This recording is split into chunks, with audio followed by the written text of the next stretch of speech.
Hello, dear students. We are going to study Ranga's marriage from different viewpoints.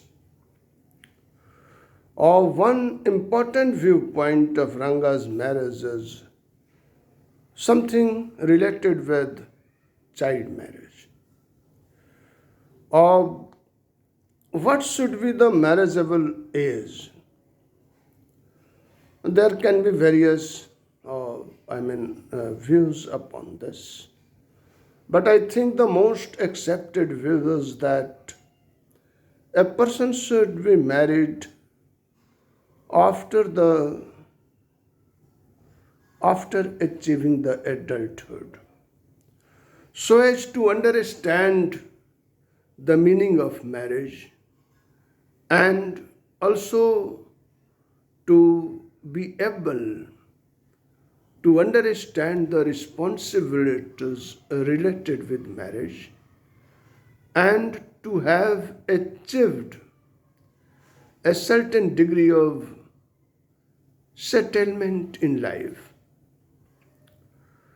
Of Hoshahalli, the village of Ranga, is one of the most backward places.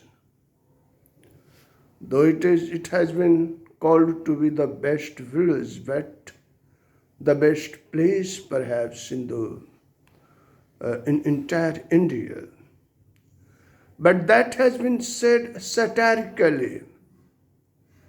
And what is a satire and what does it mean being said satirically? That will be a separate item of discussion and we will discuss some other day about this. We may discuss, but at present we should see that of child marriage was a popular custom in those days. But Ranga had gone to be educated to a study to Bangalore. He had gone. And he had studied something something of English there and had understood something of English manners.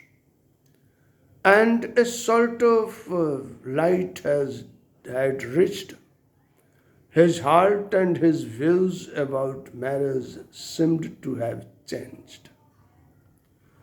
And this story also, this is the central idea of the story.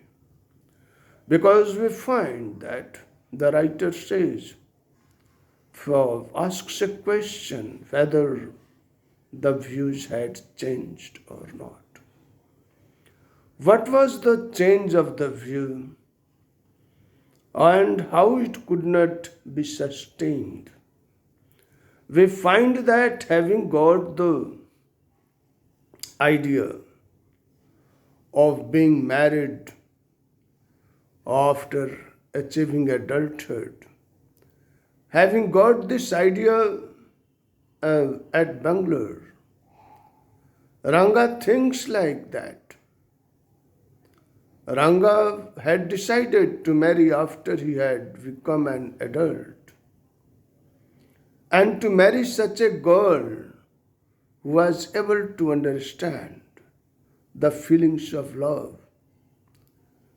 And he has in his mind the hero and heroine of one of the best known Sanskrit plays written by the greatest poet and dramatist of Sanskrit, Kalidas. That plays Abhijran Sakuntalam. The hero is Dushyant and the heroine is Shakuntala. And he had seen that play being staged and understood that if both who don't have been adult, they don't have realized the meaning of that kind of love, that kind of attraction. But he soon marries. He marries under the influence of a person named Shyama, who is the narrator of that story, Ranga's marriage. We see how in the village intrigues he was trapped, how Ranga managed to make him fall in love with Ratna and to get married to Ratna. And they were still children, undoubtedly, but not very young, of course.